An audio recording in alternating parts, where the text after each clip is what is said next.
All further discussions go through my lawyer now. Eli, please, I can explain. The thick manila envelope felt like an end sentence in my hands. Eli stood in our kitchen doorway, still wearing his grey accountant suit, watching me with eyes I'd never seen before. Cold, calculating, final. "You should read that carefully, Ottilie," he said quietly. "All further discussions go through my lawyer now." How had it come to this? Just hours ago, I'd walked through our front door expecting the usual routine. Eli asking about my day, maybe helping Lila with homework, the comfortable predictability of our 8-year marriage. Instead, I found my husband transformed into a stranger, holding legal documents that would destroy everything I thought I controlled. But I'm getting ahead of myself. Let me start from the beginning, when I still believed I was smarter than everyone else. Before we dive deeper into this story, I have one small request. Please subscribe, drop a like, comment, and hit that hype button to boost this channel so more people can discover these incredible stories. 3 weeks earlier, I stood in our kitchen making coffee, already crafting tonight's excuse. Eli sat at the breakfast table reading news on his tablet, methodically eating toast. Always 2 pieces, always with strawberry jam. Our 7-year-old daughter, Lila, colored quietly in her workbook, dark hair falling across her face like mine. "I might be late tonight," I said casually, not looking up from the coffee maker. "Dr. Cross wants to review the new patient intake system. You know how these medical practices are about compliance." Eli glanced up from his tablet. Something flickered in his brown eyes. Curiosity, suspicion. "On a Thursday evening? That seems unusual." My stomach tightened, but I kept my voice light. "Tell me about it, but he's the boss." I shrugged, adding cream to my mug. The joys of working for a perfectionist. "What would his wife think about him keeping employees so late?" Eli asked quietly. The question hit me like ice water. Why would he ask about Sophie Cross? I'd barely mentioned Damian's wife in passing conversations about work. My hand trembled slightly as I stirred my coffee. "I'm sure Sophie understands that medical practices don't run themselves," I replied, forcing a laugh. "Besides, it's not just me. The whole administrative team will be there." Lila looked up from her coloring book. "Why do you have to work so much now, Mummy?" Before I could answer, Eli reached over and smoothed our daughter's hair. "Sometimes grown-ups have extra responsibilities, sweetheart. But Mummy will be home before bedtime, right?" He looked at me expectantly. The weight of his gaze made my skin crawl. When had my quiet, predictable husband become so attentive? "Of course," I said, kissing Lila's forehead. "I'll try to make it quick." But even as I said it, I was already thinking about Damian's text from last night. "Can't stop thinking about you. Tomorrow can't come fast enough." I grabbed my purse and headed for the door, calling over my shoulder, "Don't wait up if I'm really late. You know how these meetings drag on." As I backed out of our driveway, I caught sight of Eli in the kitchen window. He wasn't reading his tablet anymore. He was watching me leave, and something about his expression made my chest tighten with unease. The drive to work should have been routine, 15 minutes through suburban streets to the Crossfield Medical Center, where I'd worked as a receptionist for 3 years. But today, my mind raced with possibilities for the evening ahead. Damian had been different lately, more attentive, more willing to take risks. When he'd suggested dinner at Romano's Bistro downtown, my heart had practically leaped out of my chest. Romano's wasn't some quick lunch spot. It was intimate, expensive, the kind of place people went for special occasions. I parked in the clinic lot and checked my reflection in the rearview mirror. At 32, I still turned heads. My dark hair fell in waves past my shoulders, and the blue dress I'd chosen hugged my curves perfectly. Damian always complimented me when I wore blue. The morning crawled by in a blur of appointment scheduling and insurance calls. Every time Damian passed the reception desk, my pulse quickened. At 41, he had the kind of confidence that came with success. Expensive suits, perfect smile, hands that knew exactly what they were doing. "Looking forward to tonight," he murmured during a brief moment when no patients were around. His fingers brushed mine as he handed me a file, sending electricity up my arm. "Me too," I whispered back, glancing around nervously. The afternoon dragged endlessly. I kept checking my phone, half expecting Eli to text with more questions about my meeting, but there was nothing. Maybe I'd been paranoid about his reaction this morning. Eli had always been the trusting type. Too trusting, really. It was one of the things that had started to bore me about our marriage. At 5:30, I gathered my things and headed for the parking lot. Most of the staff had already left, but I made a point of saying goodbye to Janet, one of the nurses. "Have a good evening," she called out. "You too. See you tomorrow." The drive downtown took 20 minutes in rush hour traffic. I used the time to mentally rehearse my story for later. The meeting ran long. We ordered pizza. Dr. Cross is very thorough about these compliance issues. Simple, believable, boring. Romano's Bistro occupied the ground floor of a renovated brick building, all exposed beams and candle-lit tables. Damian was already waiting in a corner booth, looking devastating in a charcoal suit. He stood to greet me, his hand lingering on my lower back as he helped me into my seat. "You look incredible," he said, eyes roaming over my dress. "Thank you." I felt beautiful under his gaze, desired in a way I hadn't felt in years. "This place is gorgeous." "Only the best for you." He signaled the waiter for wine. "I've been thinking about this all day." We ordered dinner and settled into easy conversation. Damian told me about his morning surgeries, a difficult patient, his plans to expand the practice. I found myself hanging on every word, laughing at his jokes, feeling more alive than I had in months. "You're different from other women," he said over dessert, reaching across to touch my hand. "More real. Sophie's always so—" He trailed off, shaking his head.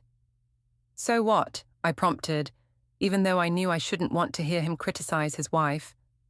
"Demanding. Everything has to be perfect. The house, the social calendar, my career trajectory. Sometimes I feel like I'm just another item on her to-do list." I squeezed his hand. "That sounds lonely." "It is." His thumb traced circles on my palm. "But when I'm with you, I remember what it feels like to be wanted for who I am, not what I can provide." My heart melted. This was what I'd been missing. Passion, appreciation, the feeling of being truly seen. Eli looked at me like I was furniture most days, predictable and reliable, but not particularly interesting. We lingered over coffee until nearly 9 o'clock. When Damian walked me to my car, I was floating on air. "This was perfect," I said, turning to face him in the dim parking lot. "It was." He stepped closer, his hands finding my waist. "I wish we didn't have to sneak around like this."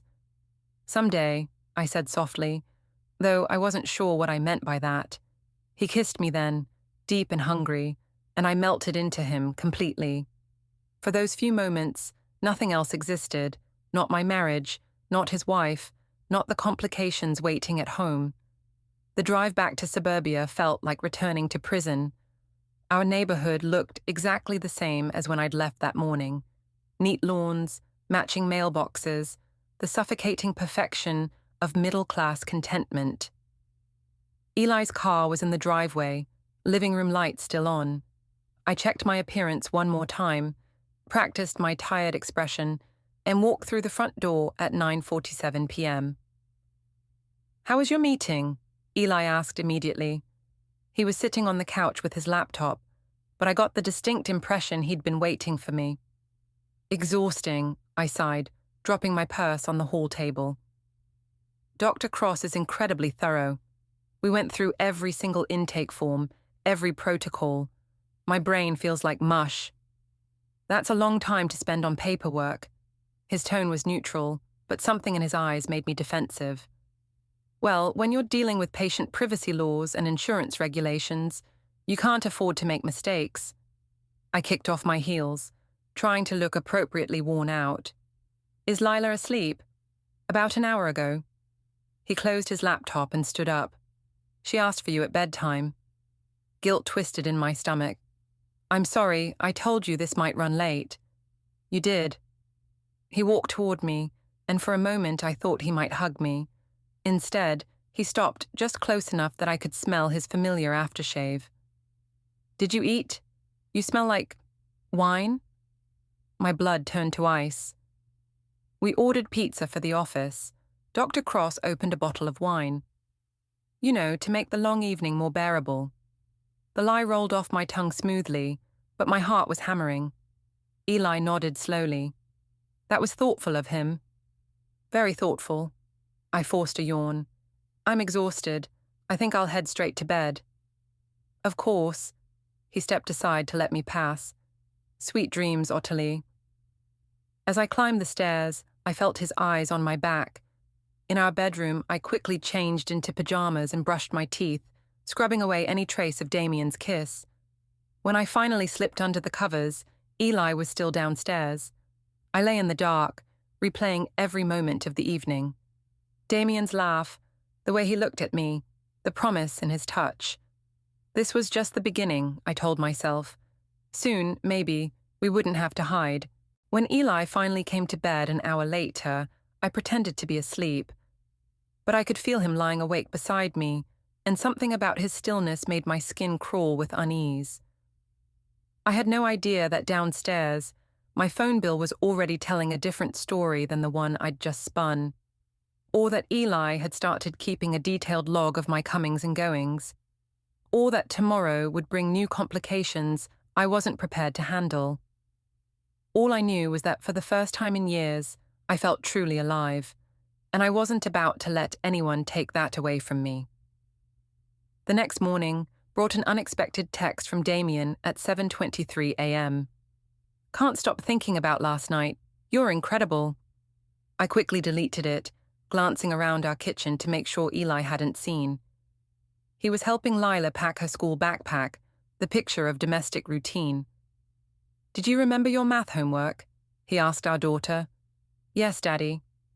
Lila's voice was quieter than usual. She kept glancing between us like she sensed something different. My phone buzzed again. Another text from Damian. Lunch today. I know a place. The thrill that shot through me was immediately followed by panic. 2 days in a row seemed risky, but the thought of seeing him again made my pulse race. Everything okay? Eli asked, noticing me staring at my phone. Just work stuff, I said, shoving the device into my purse. Dr. Cross wants to follow up on yesterday's meeting. He certainly is dedicated. There was something in Eli's tone I couldn't quite read. What time will you be home tonight? Normal time, I said quickly. Yesterday was just a one-off thing. But even as I said it, I was already mentally rearranging my afternoon schedule. At work, I could barely concentrate. Every time Damian appeared at the reception desk, my stomach fluttered. Around 11, he leaned over my computer screen, pretending to check something on the schedule. Romano's again? He murmured, his breath warm against my ear. That seems risky, I whispered back, hyper-aware of the other staff members nearby. You're right. He straightened up, all business again. I know somewhere more private. The address he texted me 20 minutes later led to a small cafe on the other side of town, the kind of place where no one from our usual circles would think to look. I told Janet I was taking a long lunch to run errands, then drove across town with my heart pounding. The cafe was tiny and dimly lit, with mismatched furniture and local artwork on the walls, perfect for not being seen. Damian was waiting in a corner booth, looking more relaxed than I'd ever seen him at work. Jeans and a button-down shirt instead of his usual suit, hair slightly mussed like he'd been running his hands through it. This is cozy, I said, sliding into the seat across from him. I used to come here in medical school. The owner's a sweet old Italian woman who minds her own business. He reached across the table to take my hand. I needed to see you again. It's only been 14 hours, I laughed, but I squeezed his fingers. 14 hours too long. We ordered sandwiches, and talked about everything except work. His college years, my dreams of traveling, books we'd read, movies we loved. It was the kind of conversation I used to have with Eli when we were dating, before marriage and mortgages and the daily grind wore away our curiosity about each other. "What made you become a receptionist?" Damian asked, genuinely interested. I hesitated. The honest answer was that I'd taken the job temporarily after Lila started school, planning to go back to college and finish my marketing degree. But then months turned into years, and the temporary became permanent. "I like helping people," I said instead, "making their day a little easier when they're dealing with health problems." "You're good at it. Patients always comment on how warm and professional you are." The compliment glowed warm in my chest. When was the last time Eli had noticed anything I did well? "What about you?" I asked. "Did you always want to be a doctor?" "My father was a surgeon. I grew up thinking that was the only respectable career path." He smiled ruefully. "Took me years to realize I actually love it, not just the idea of it." "And Sophie? Did she always want to be a doctor's wife?" I shouldn't have asked, but I couldn't help myself. He'd brought her up yesterday, and I was hungry for more details about the woman who had what I wanted. Damian's expression darkened slightly. "Sophie wanted security, status, the house in Westfield, the country club membership, the charity board positions." He shook his head. "Sometimes I think she married my potential, not me." "That must be lonely." "It is." He looked directly into my eyes. "But you understand me in a way she never has. You see who I really am." My heart soared. This was what I'd been craving. To be seen, appreciated, valued for more than just my ability to keep house and raise children and blend into the background of someone else's life. We lingered over coffee until I realized I'd been gone for nearly 2 hours. The drive back to work was a blur of happiness and anxiety. What if someone had noticed how long I'd been away? What if Eli called the office looking for me?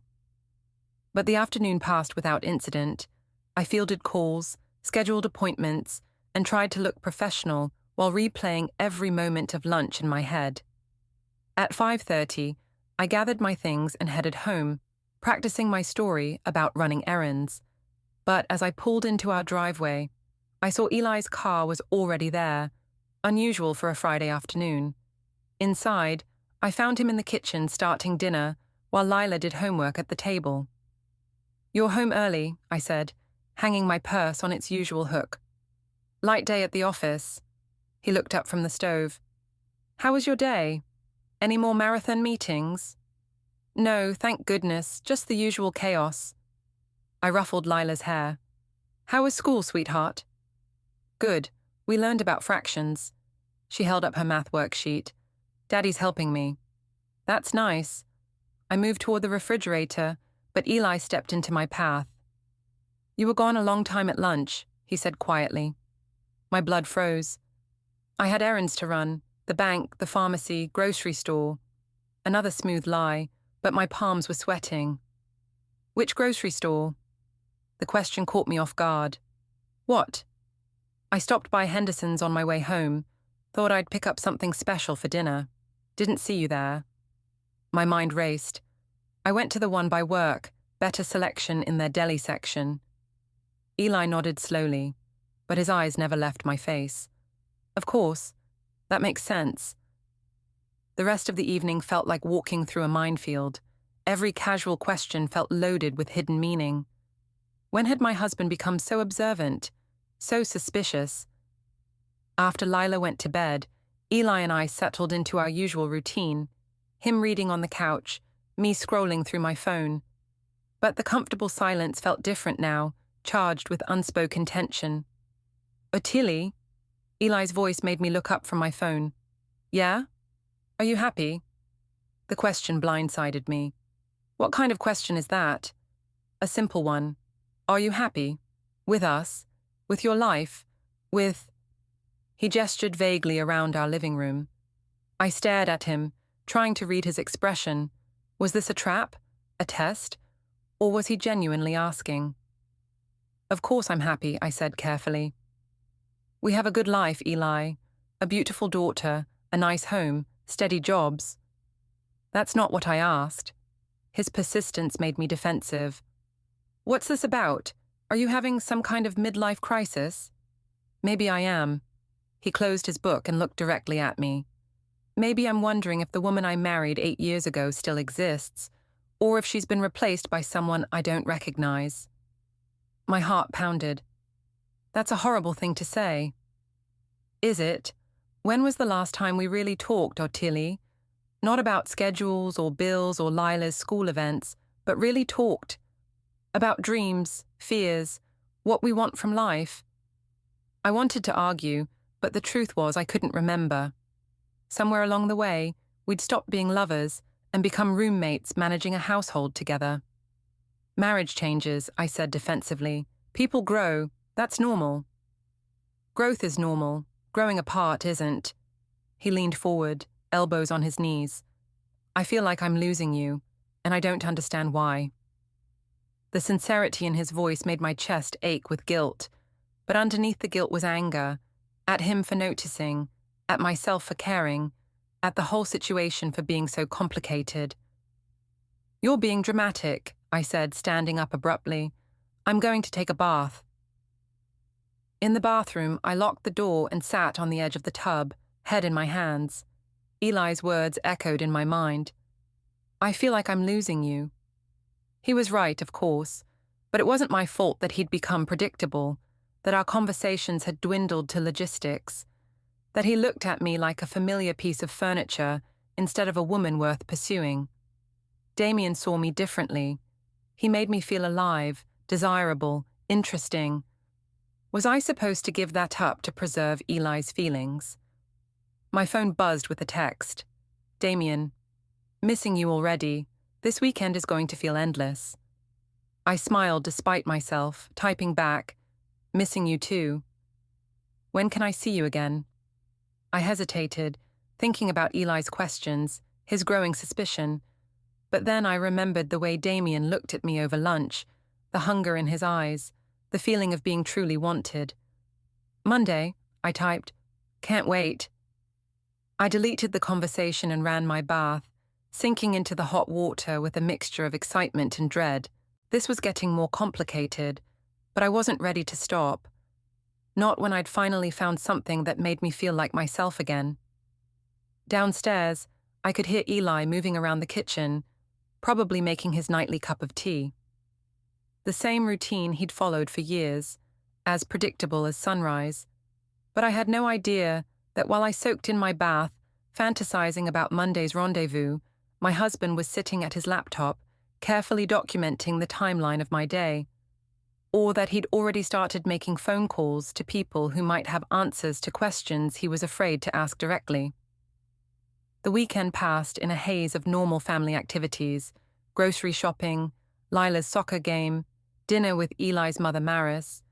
But underneath the surface, I felt like I was vibrating with secret energy, counting down the hours until I could see Damian again. And if Eli seemed quieter than usual, more watchful, I told myself it was just my imagination. After all, what could he possibly know? Sunday dinner at Maris Vane's house was a monthly tradition I'd grown to dread. Eli's mother had never quite warmed to me, and her disapproval seemed to sharpen with each passing year. Today felt particularly tense as we gathered around her formal dining table, Eli, myself, Leela, and Eli's sister Adele, with her husband Marcus. You look tired, dear, Maris said to me, passing the roast beef with a concerned expression that didn't reach her eyes. Are you feeling all right? Just busy at work, I replied, forcing a smile.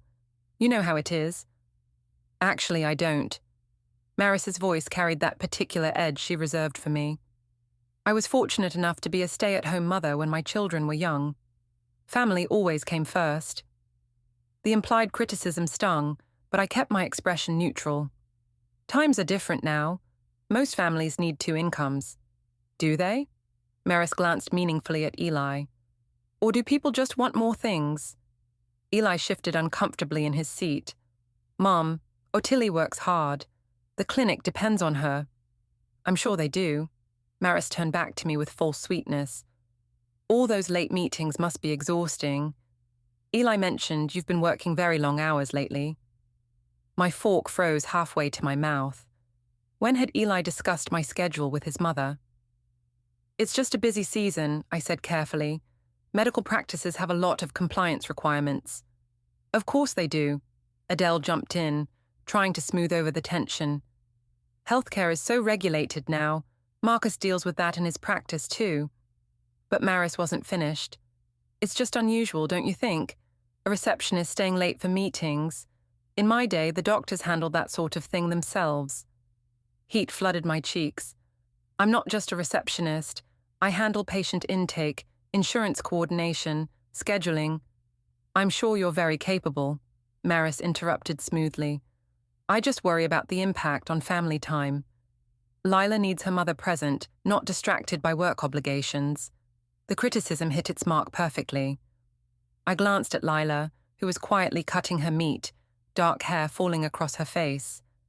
Had she seemed more withdrawn lately? More clingy when I was home? Lila's doing fine, I said defensively. Her grades are excellent, she has friends, she's happy. Children are resilient, Maris agreed, but they notice more than we think. Don't you, sweetheart? She smiled at Lila with genuine warmth she rarely showed me. Lila looked up uncertainly. Notice what, Grandma? Oh, just how hard your parents work to take care of you. The conversation moved on to safer topics, but I felt Maris's disapproval like a weight on my chest. Worse, I caught Adele watching me with a thoughtful expression that made me squirm. After dinner, while the men cleaned up and Lila played in the garden, I found myself alone with the women in Maris's pristine living room. So tell us about this boss of yours, my mother Margaret said. She'd arrived late, as usual, full of apologies and drama about traffic. The one keeping you so busy. I should have been grateful for the change of subject, but something in her tone put me on edge. Dr. Cross is very dedicated to his practice. He wants everything done properly. He sounds demanding, Adele observed. Thorough, I corrected. He's built an excellent reputation in the community. And he's married? Margaret asked with the kind of casual interest that never actually was casual. Yes, his wife Sophie is lovely. They're very involved in local charities. The lie came easily, though I'd never actually met Sophie Cross. How nice, Maris said dryly. A family man who keeps his female employees late into the evening. I'm sure his wife is very understanding about that. The barb was so direct I couldn't pretend to miss it. What exactly are you implying, Maris? Nothing at all, dear. I'm just observing that some situations can be misunderstood, even when they're perfectly innocent. Margaret laughed, the sound sharp and brittle. Oh, please, Maris. Ottilie is a grown woman. She can handle herself around her boss without creating scandal. Of course she can, Maris replied smoothly. I'm simply saying that appearances matter, especially when children are involved. The two women stared at each other across the coffee table, years of mutual dislike crackling between them. I felt caught in the middle, which was exactly where I always ended up when our families gathered. There's nothing scandalous about working late, I said firmly, and I resent the implication that there is. No one's implying anything, Adele said gently. We're just concerned. You seem stressed lately, and Eli's worried. Eli's worried about what? I interrupted. About you, about your marriage, about whether you're happy. The echo of Eli's words from Friday night made my stomach clench. Did he ask you to talk to me? No, Adele said quickly, but he's my brother. I can see when he's struggling. Struggling with what, exactly? The three women exchanged glances that made me feel like I was missing something crucial. With feeling like a stranger in his own home, Maris said bluntly. With watching his wife become someone he doesn't recognize. With wondering if his marriage is falling apart and not knowing why. The words hit like physical blows. That's ridiculous. Our marriage is fine. Is it? Margaret asked, and for once her voice was serious instead of flippant. Because from where I'm sitting, you seem like a woman who's outgrown her life. The observation was so accurate it took my breath away. What's that supposed to mean? It means maybe you married too young. Maybe you settled for safe instead of passionate. Maybe you're realizing there's a whole world out there you never explored. Maris made a sound of disgust. That's exactly the kind of selfish thinking that destroys families, Margaret. And your kind of judgmental thinking is what traps women in lives that make them miserable, Margaret shot back.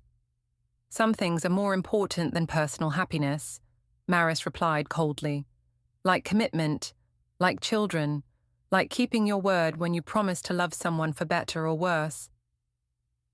I felt like I was watching a tennis match, my head swiveling between them as they lobbed accusations back and forth.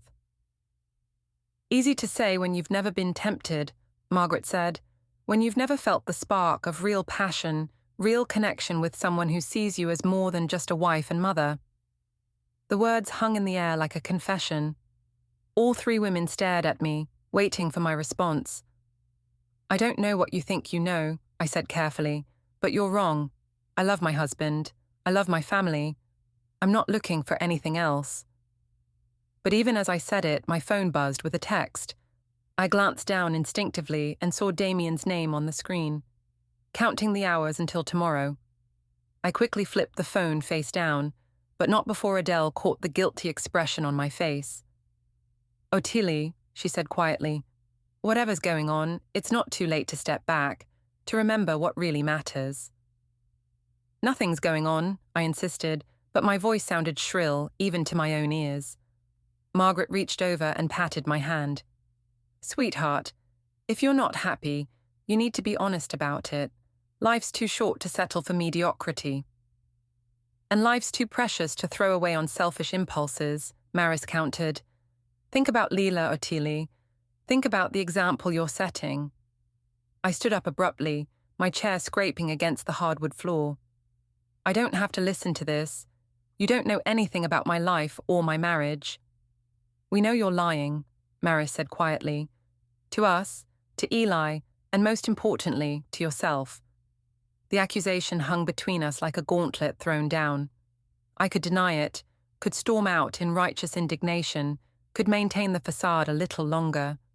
Instead, I found myself thinking about tomorrow's lunch with Damian, about the way he looked at me like I was the most fascinating woman in the world, about the life I might have if I were brave enough to reach for it. I need some air, I said, and walked out onto Maris's back porch. Through the window, I could see Eli and Marcus loading the dishwasher, while Lila sat at the kitchen table drawing. My family, going through the motions of normalcy, while I stood outside, looking in like a stranger. My phone buzzed again. Another text from Damian. Can't concentrate on anything but you. I should delete it, should go inside and apologize to the women who were only trying to help in their own misguided ways. Should recommit to my marriage and my family and the safe, predictable life I'd built. Instead, I typed back, same here. Tomorrow can't come fast enough. As I hit send, I caught sight of my reflection in the porch window. A woman poised on the edge of something that would change everything. And for the first time, I wasn't sure I wanted to step back from that edge. Behind me, I could hear the murmur of voices as the three women continued their discussion without me. Ahead lay a choice that would define the rest of my life.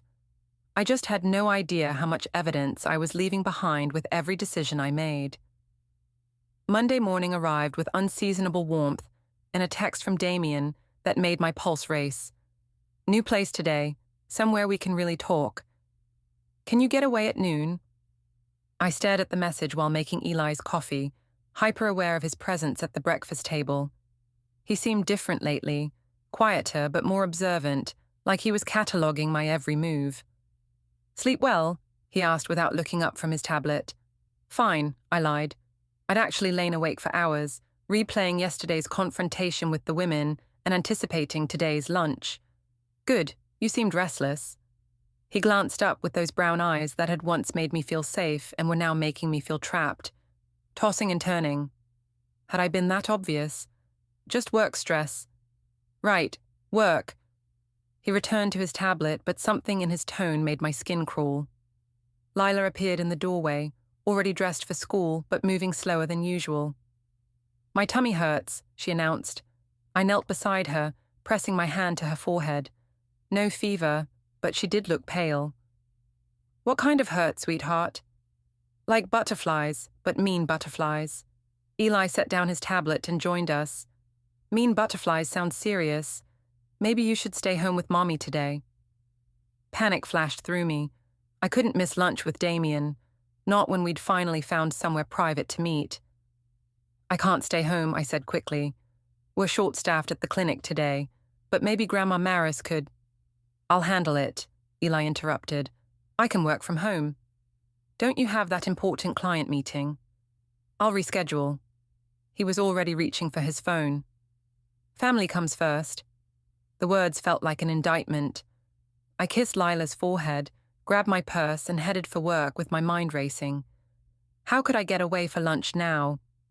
Damian was expecting me, and the thought of disappointing him made my chest ache. At the clinic, I could barely focus on my tasks. Every time the phone rang, every time a patient approached the desk, I felt like I was moving through molasses. When Damian appeared at 10:30, looking concerned, I nearly melted with relief. "Everything okay?" he asked quietly, pretending to review the appointment schedule. "You seem distracted." "Family stuff," I whispered back. "Lila's sick, Eli's home with her." "Does that mean—" He didn't finish the question, but I could see the disappointment in his eyes. "I don't know. Maybe a quick coffee instead of lunch." I was hoping for more time than that. His fingers brushed mine as he handed back the schedule. "I have something important to discuss with you." My heart leaped. Something important. What could that mean? Was he finally ready to make this relationship real, official, permanent? "I'll figure something out," I promised. By 11:30, I'd crafted a plan. I called Eli from the clinic's break room. "How's Lila feeling?" I asked. "Better, actually. I think it was just nerves about that math test. She's been studying at the kitchen table for the past hour." "Perfect." "That's great. Listen, I need to run a quick errand during lunch. Insurance paperwork for a patient. You know how those things are." "Of course. Take your time." The lie came so easily it scared me, but the thought of Damian's important discussion overrode any guilt. I met him at a small hotel restaurant across town, the kind of place that catered to business travelers and anonymous meetings. He was waiting in a corner booth, looking more serious than I'd ever seen him. "This is cozy," I said, sliding into the seat across from him. "And private." He reached for my hands across the table. "Ottilie, we need to talk about where this is heading." My pulse quickened. "What do you mean?" "I mean, I can't stop thinking about you, about us, about what we could have if things were different." "Different how?" He was quiet for a long moment, studying our intertwined fingers. "I've been thinking about leaving Sophie." The words hit me like lightning. "Damian, I know it's complicated. I know we both have obligations. But what we have, this connection, it's rare. It's real. And I don't want to lose it because we're too afraid to take a risk." My head spun with possibilities. Damian, free to be with me openly. No more sneaking around, no more lies, no more pretending to be satisfied with a marriage that had grown cold and predictable. "What about your practice?" I asked. "Your reputation?" "I'll figure it out. Sophie will get the house, half of everything, but I'll rebuild. We'll rebuild, together." The "we" made my heart soar. "You really mean that?" "I've never been more serious about anything in my life." He lifted my hand to his lips, pressing a soft kiss to my palm. "The question is, are you ready to take that leap with me?" I thought about Eli at home with Lila, patiently helping her with math problems while I sat here planning to destroy our family. I thought about Maris's disapproving face, Adele's concern, my daughter's quiet observation that Mommy was always working late. Then I looked into Damian's eyes and saw a future where I was valued, desired, alive in ways I'd forgotten were possible. "Yes," I whispered. "Yes, I'm ready." He smiled then, the first genuine smile I'd seen from him all day. We'll need to be careful about how we handle this, the timing, the logistics. Of course. And we'll need to be absolutely sure. Once we start this process, there's no going back. I nodded, though part of me wondered if we'd already crossed that line weeks ago. We spent the next hour planning like conspirators. How long we'd wait before making any moves. How we'd handle the inevitable gossip and judgment. How we'd protect our children. His teenage son from his first marriage, my Lila, from the worst of the fallout. By the time I drove back to work, I felt like I was floating. This was really happening. Damian wanted to build a life with me, and I was finally brave enough to reach for the happiness I deserved. The rest of the afternoon passed in a blur of secret smiles and stolen glances. When Damian stopped by the reception desk at closing time, he squeezed my shoulder gently. "No regrets?" he asked quietly. "None," I said firmly. "You?" "Only that we waited this long." I drove home in a daze of excitement and terror. Everything was about to change, and while part of me was thrilled, another part wondered how I'd gotten to this point. When had I become the kind of woman who planned to leave her husband for another man? But as I pulled into our driveway and saw Eli's car in its usual spot, the old feelings of restlessness and dissatisfaction came flooding back. This was my chance at a different life, a better life, and I wasn't going to let fear stop me from taking it. I found Eli and Lila in the kitchen, working on a puzzle together. The picture of domestic tranquility should have made me feel guilty. Instead, it just reinforced how ready I was to leave this predictable existence behind. "How was your day?" Eli asked, looking up with a smile that didn't quite reach his eyes. "Fine," I said, hanging my purse on its hook. "How's our patient?" "Much better. I think it really was just test anxiety." He ruffled Lila's hair. "We've been having a good day together, haven't we, sweetheart?" Leila nodded, but she was watching me with those dark eyes that seemed to see too much. "Mummy, why do you smell different?" My blood froze. "What do you mean?" "Like flowers, but not your flowers." Damian's cologne. I'd been so careful about lipstick and wine, but I'd forgotten about scent. "I had lunch near a flower shop," I said lightly. "You know how those smells linger." Eli's eyes sharpened with interest. "I thought you were running insurance errands." "I was.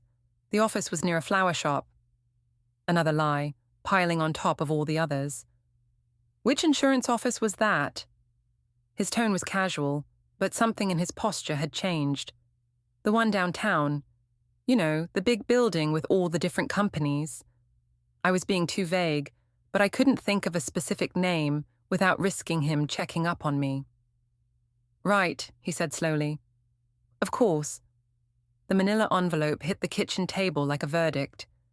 Eli didn't raise his voice. He didn't need to. The photographs did it for him. Me laughing into Damian's neck at Romano's, his thumb brushing my lip in the parking lot. The two of us framed through a hotel window like a cheap crime scene diorama. Private investigator, directional mic, 3 weeks of watching me lie with a smile. He already had Lila at his sister's. The locks would be changed by morning. The custody motion was drafted, the accounts frozen, the separation papers signed. I tried the usual script. It just happened. You were distant. I felt invisible. But the words died against the stack of evidence. Every excuse sounded exactly like what it was, the whining of a woman who wanted women who decided her family was collateral damage. Eli listened the way a man listens to a language he no longer speaks. "You wanted passion," he said. "You got it. Now you get the rest." He walked out in the same grey suit he'd worn to parent-teacher night last month, the one hand on the briefcase that now held the autopsy of our marriage. I sat there until the kitchen light clicked off automatically at midnight. Then I opened my phone. "Damian. Miss you already. Sophie's asleep. Come over." I stared at the glowing promise of the life I thought I was running toward. I typed, "It's over. My husband knows everything. Don't contact me again." I blocked the number, deleted the thread, and started throwing clothes into a suitcase with the same hands that had touched another woman's husband, while mine read bedtime stories to our daughter downstairs. The house was quieter than I'd ever heard it. No Leela singing off-key in the bath. No Eli humming while he loaded the dishwasher. Just the sound of the zipper closing on 8 years. I left my key on the counter, next to the untouched envelope labelled Evidence. Outside, the November air bit hard. I stood on the porch I'd painted robin's egg blue the summer Lila was born, and realised I had nowhere to go that wouldn't feel like punishment. For the first time in months, I wasn't thinking about being desired. I was thinking about being forgivable. And I already knew the answer.